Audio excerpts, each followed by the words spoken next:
अशांत मन में प्रश्नों की अधिकता रहती है। प्रश्नों की वजह से हम सही निर्णय नहीं ले पाते हैं। ऐसी स्थिति में कुछ मौन हो जाना चाहिए। मौन रहकर हालात समझेंगे तो मन को शांति मिल सकती है। स्वागत है दोस्तों आपका हमारे चैनल टिया इंस्पायर्ड में। दोस्तों आज की वीडियो में हम आपको मौन रहे का महत्व बताने वाले हैं। वीडियो को पूरा देखना दोस्तों।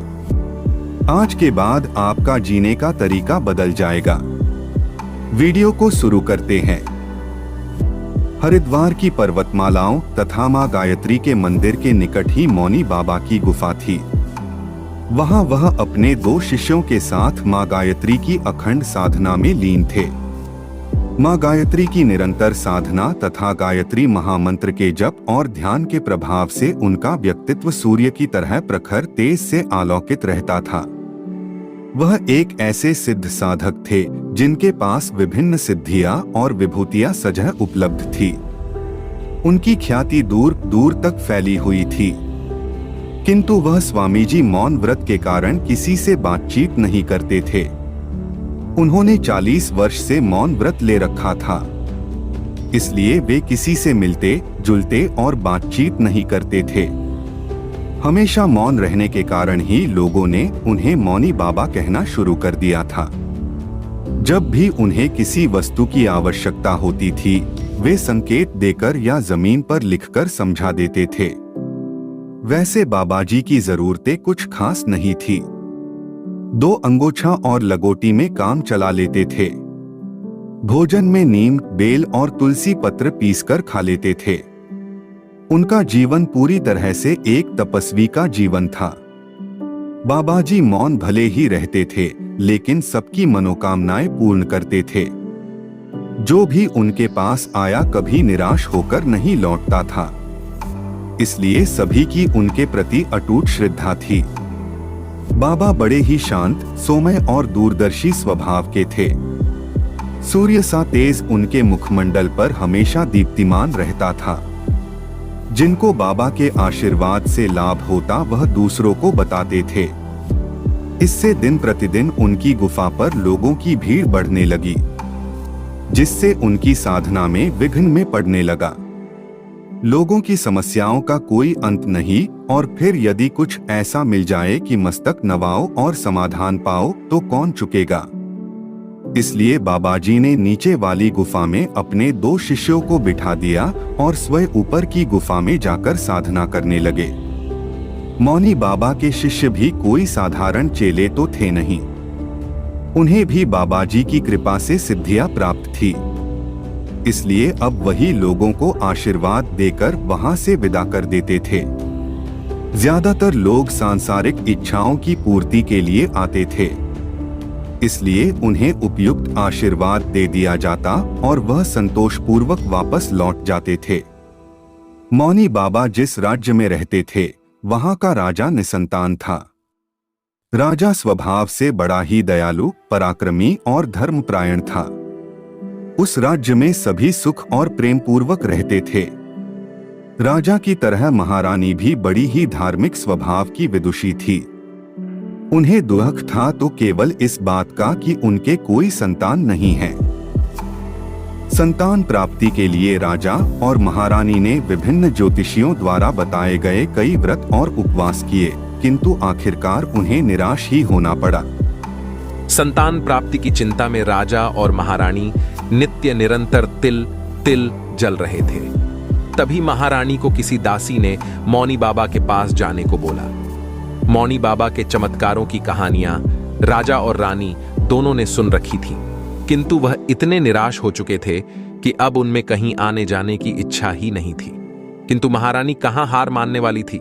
रानी ने महाराज से मौनी बाबा के पास जाने की इच्छा व्यक्त की। पहले तो महाराज ने मना किया, किंतु फिर महारानी की बात रखने के लिए राजा ने फैसला किया कि मौनी बाबा को ही राज दरबार में बुला लिया जाए। जब यह बात रानी को पता चली तो उन्होंने महाराज के निर्णय का विरोध करते हुए कहा, महाराज, याचक दाता के पास जाता है, न कि दाता याचक के पास आए। रानी की बात तर्क संगत थी, अतः राजा मौनी बाबा के पास जाने के लिए सहमत हो गए। राजा ने सेना सजाने के आदेश दिया। तब महारानी फिर बोली, महाराज, हम वहां कोई युद्ध करने या अपना वैभव दिखाने नहीं जा रहे हैं, बल्कि एक याचक की भांति कुछ मांगने जा रहे हैं। अतः हमें एक याचक के वेश में ही वहां जाना चाहिए। राजा रानी की इस बात से भी सहमत हो गया। दूसरे ही दिन दोनों मौनी बाबा के तपस्थान की ओर चल दिए। विंध्याचल में बसे उस तपस्थान का वातावरण बड़ा ही सुरम्य, शांत और मनोरम था। निकट ही झरनों का कल कल और पक्षियों की चहचहाहट मधुर संगीत बिखेर रही थी। वहां दर्शनार्थी बाबा के शिष्यों से आशीर्वाद लेकर जा रहे थे। राजा और रानी दोनों ने बाबा के शिष्यों को प्रणाम किया और वहां बैठ गए। कुछ देर बाद रानी ने बाबा के दर्शनों की अभिलाषा व्यक्त की। अब तक बाबा के इन दोनों शिष्यों के अलावा ऊपर वाली गुफा ने कोई नहीं गया था, लेकिन आज पता नहीं क्यों बाबा के शिष्यों ने इन्हें नहीं रोका। राजा और रानी दोनों ने गुफा में प्रवेश कर गए। गुफा में बाबा के तप और शांति का अनुपम तेज बिखरा हुआ था। राजा ने इससे पहले ऐसा महान तपस्वी अब तक नहीं देखा था। रानी तो बाबा को देखते ही स्तब्ध रह गई। दोनों ने बाबा को दंडवत प्रणाम किया। बाबा ने अपना दाहिना हाथ उठा दिया।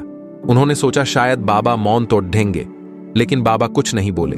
वह काफी देर वहां बैठे रहे, लेकिन बाबा ने तो मौन व्रत धारण कर रखा था। राजा तो प्रतिदिन वहां नहीं आ सकता था, लेकिन उन्होंने रानी को मौनी बाबा के पास जाने की अनुमति दे दी। रानी प्रतिदिन बाबा की तपस्थली पर जाती थी और वहां आस पास साफ सफाई करती थी। वह घंटों इस आस में बैठी रहती थी कि बाबा मौन तोड़ देंगे और मुझसे बात करेंगे। ऐसे ही दिन पर दिन बीतते गए और बरसात का मौसम आ गया। एक दिन खूब तेज बारिश हो रही थी। बिजली कड़की, बादल गरजे, आंधी और तूफान से भयावह वातावरण बना हुआ था। ऐसे में भी रानी अपने संकल्प से नहीं डिगी। वह पूरी तरह से भीग चुकी थी, लेकिन फिर भी वह बाबा की गुफा के पास पहुंच गई। पहाड़ों पर फिसलने के कारण कई जगह चोट भी आई थी, जिनसे रक्त बह रहा था। एक बार तो वह एक गहरी खाई में गिरते गिरते बची। इतना कष्ट होते हुए भी रानी की निष्ठा बाबा के प्रति बनी रही। कहते हैं, इरादों के पक्के कभी नाकाम नहीं होते। यही रानी के साथ भी हुआ। रानी की ऐसी दयनीय दशा देख मौनी बाबा का हृदय करुणा से भर गया। उनका मौन टूटा और वह करुण स्वर में बोले, बेटी, तू क्यों इतना कष्ट सह रही है? आखिर तुझे क्या चाहिए? बोल बेटी, क्यों तू इस संकट काल में अपनी जान जोखिम में डालकर मेरी कुटिया तक आई है? बोल, तुझे क्या चाहिए? पहले तो रानी को विश्वास नहीं हुआ कि मौनी बाबा बोल उठे। वह खहुशी से बाबा की ओर दौड़ पड़ी और उनके चरणों में प्रणाम करते हुए बोली, बाबा, मैं अभागिनी निसंतान हूं, मुझे संतान चाहिए। आपके दर से कोई निराश नहीं जाता बाबा, मुझे भी पुत्रवती होने का आशीर्वाद दीजिए। बाबा तो करुणा के सागर थे। बोल दिए, जा, तुझे पुत्र होगा। बाबा से वरदान पाकर रानी प्रसन्नता पूर्वक लौट आई। उसके बाद बाबा ने ध्यान में जाकर देखा तो पता चला कि महारानी के भाग्य में कोई संतान है ही नहीं। लेकिन मौनी बाबा तो आशीर्वाद दे चुके थे, उनका आशीर्वाद झूठा कैसे हो सकता है? उसी क्षण उन्होंने निश्चय किया कि मैं स्वयं रानी की कोख में जन्म लूंगा। उन्होंने समाधि लगाई और प्राण त्याग दिए। दूसरे दिन जब महारानी बाबा के तपस्थान पर पहुंची तो बाबा का पार्थिव शरीर पड़ा था और दोनों शिष्य उनके अंतिम संस्कार की तैयारी कर रहे थे। रानी दुखी होकर लौट आई। बाबा के आशीर्वाद के अनुसार कुछ दिनों बाद महारानी गर्भवती हो गई। राजमहल में चारों ओर खुशियों का माहौल छा गया और महाराज के नीरस जीवन में फिर से सरसता आ गई। यथा समय एक सुंदर राजकुमार ने जन्म लिया, जो जन्म से ही मौन था। राजकुमार सभी तरह सुलक्षणों से युक्त था, किंतु वह कुछ भी बोलता नहीं था। राजा ने अनेकों वैद्य और ज्योतिषियों को बताया, लेकिन कोई भी राजकुमार से एक शब्द न कहला सके। वैसे राजकुमार के शरीर में ऐसी कोई कमी नहीं थी कि उन्हें गूंगा कहा जा सके। लेकिन फिर भी जब सभी प्रयास निरर्थक हो गए तो राजा ने घोषणा कर दी कि जो कोई भी राजकुमार को बोलवा देगा उसे आधा राज्य दिया जाएगा। मेधावी राजकुमार ने कुछ ही समय में सारी विद्याएं सीख ली और सभी कलाएं सीख लीं। एक दिन राजकुमार मंत्री के पुत्र के साथ आखेट खेलने के लिए जंगल में गया। हालांकि राजकुमार को हिंसा बिल्कुल भी पसंद नहीं, लेकिन फिर भी वह मंत्री के पुत्र के साथ गया। उस दिन सिपाही दिन भर भटकते रहे, लेकिन कोई शिकार नहीं मिला और शाम गई तो वापस लौटने लगे। तभी रास्ते में एक झाड़ी में से एक हिरण बोल पड़ा। सिपाही टूट पड़े और उसे मार दिया। हिरण की दयनीय दशा देख राजकुमार का हृदय करुणा से भर गया और वह बोल उठे, तू क्यों बोला? आज तू नहीं बोलता तो बच जाता। देख, मैं बोला तो दोबारा जन्म लेना पड़ा, और तू बोला तो तुझे मृत्यु के मुंह में जाना पड़ा। हाय रे भाग्य! बिना सोचे विचारे बोलना भी कितना दुखमय हो सकता है। जब राजकुमार खुद से ये बात कर रहा था, तभी मंत्री का डचका उसके पास ही खड़ा था। वह राजकुमार के बोलने से अचंभित था। उसने तुरंत राजमहल जाकर राजकुमार के बोलने वाली घटना महाराज को कह सुनाई। पहले तो राजा को विश्वास नहीं हुआ। फिर उसने पूछा, क्या सच में राजकुमार बोलता है? राजा से झूठ बोलने की सजा तुम जानते हो ना? मंत्री का लेडी डीडीएच का बोला, आप खुद ही राजकुमार से पूछकर देख लीजिए महाराज। प्रत्यक्ष को प्रमाण की क्या आवश्यकता? भरी सभा में राजकुमार को बुलाया गया। सभी को उत्साहित थे कि आज राजकुमार बोलेगा, लेकिन नहीं बोला तो मंत्री के पुत्र को फांसी की सजा होगी। राजकुमार आया और उसे बोलने के लिए कहा गया, लेकिन राजकुमार गूंगे की तरह ही खड़ा रहा। तब राजा को गुस्सा आया और उसने मंत्री के पुत्र को फांसी की सजा देने का आदेश दे दिया। राजा ने सोचा, यह आधे राज्य के लोभ में आकर मुझे झूठ बोला है। जल्लाद आया और मंत्री पुत्र को फांसी होने ही वाली थी कि राजकुमार चिल्ला पड्ढा, छोड़ दो उसे।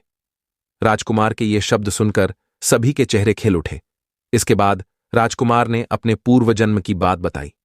राजकुमार बोला, राजन, मैं विंध्यांचल के पर्वतों में रहने वाला वही मौनी बाबा हूं, जिसके पास आप और महारानी पुत्र प्राप्ति की कामना लेकर आए थे। रानी की श्रद्धा और निष्ठा देखकर मेरा हृदय करुणा से भर गया और मैंने उसको पुत्रवती होने का आशीर्वाद दे दिया। किंतु मुझे बाद में झांत हुआ कि रानी के भाग्य में कोई संतान नहीं थी, इसलिए अपने आशीर्वाद को पूरा करने के लिए मुझ स्वयं को रानी की कोख से जन्म लेना पड़ा। अब रानी भी निसंतान होने के दुहक से उबर गई है, अतः अब मैं पुनः अपनी तप साधना करने जा रहा हूं। इतना कहकर राजकुमार वापस अपनी तपस्ली की ओर चल दिए। साधना की महिमा यदि समझना हो तो मौनी बाबा को समझ लो, जिन्होंने गायत्री साधना के लिए अपना सारा राज्य छोड़ दिया, जिन्होंने एक स्त्री की अभिलाषा पूर्ण करने के लिए स्वयं को एक जन्म तक न्योछावर कर दिया। धन्य है वह संत और वह लोग जिन्हें ऐसे संत के दर्शन का सौभाग्य प्राप्त हुआ। मौनी बाबा को शत शत नमन। इस संबंध में गौतम बुद्ध से जुड़ा एक प्रेरक प्रसंग प्रचलित है। जानिए ये प्रसंग, बुद्ध का प्रेरक प्रसंग। जब मन अशांत हो तो कुछ समय मौन रहकर हालात समझें और फिर निर्णय लें, मन को मिल सकती है शांति। प्रचलित प्रसंग के अनुसार गौतम बुद्ध रोज अपने शिष्यों को उपदेश देते थे। बुद्ध के प्रवचन सुनने शिष्यों के साथ ही अन्य लोग भी पहुंचते थे। एक दिन जब बुद्ध प्रवचन दे रहे थे, तभी एक व्यक्ति पहुंचा और वह बोला कि तथागत, मैं आपसे बहुत सारे प्रश्न पूछना चाहता हूं। मेरा मन बहुत अशांत है, कृपया मेरे प्रश्नों के उत्तर दें ताकि मेरा मन शांत हो सके। बुद्ध ने उससे कहा कि मैं तुम्हारे प्रश्नों के उत्तर जरूर दूंगा, लेकिन तुम्हें 1 साल तक मौन धारण करना होगा। 1 साल के बाद तुम जो भी पूछोगे तुम्हें उसका उत्तर जरूर मिल जाएगा। उस व्यक्ति ने कहा कि 1 साल बाद आप मेरे प्रश्नों के अवश्य देंगे ना? बुद्ध ने कहा कि मैं अपनी बात का पक्का हूं, तुम्हें सारे प्रश्नों के जवाब दूंगा, लेकिन 1 साल बाद। बुद्ध की बात मानकर उस व्यक्ति ने मौन व्रत धारण कर लिया। धीरे धीरे वह मौन की वजह से उसका मन एकाग्र होने लगा। वह ध्यान में उतरने लगा, मन भी शांत होने लगा। उसके सभी प्रश्न खत्म होने लगे। 1 साल बीत गया। समय पूरा होने के बाद बुद्ध ने उस व्यक्ति से कहा कि अब तुम अपने सभी प्रश्न मुझसे पूछ सकते हो। ये बात सुनकर वह व्यक्ति हंसा और कहा कि 1 साल पहले मेरे मन में कई प्रश्न थे, लेकिन अब सारे प्रश्न शांत हो गए हैं। अब मेरे पास आपसे पूछने के लिए कोई प्रश्न नहीं है। बुद्ध ने उस व्यक्ति से कहा कि जब तक हमारा मन शांत नहीं है, मन में ढेरों प्रश्न उठते रहते हैं, उसकी परेशानियां बनी रहती हैं। अज्ञान और भ्रम की वजह से हमारा मन प्रश्नों के उत्तर तक पहुंच ही नहीं पाता है। कुछ समय मौन धारण करके हम हालातों को समझेंगे तो सारे प्रश्नों के उत्तर स्वतः ही मिलने लगते हैं। मन शांत हो जाता है तो सभी प्रश्न भी खत्म हो जाते हैं। सारी चीजें हम आसानी से समझने लगते हैं और जीवन में सुख शांति मिल जाती है।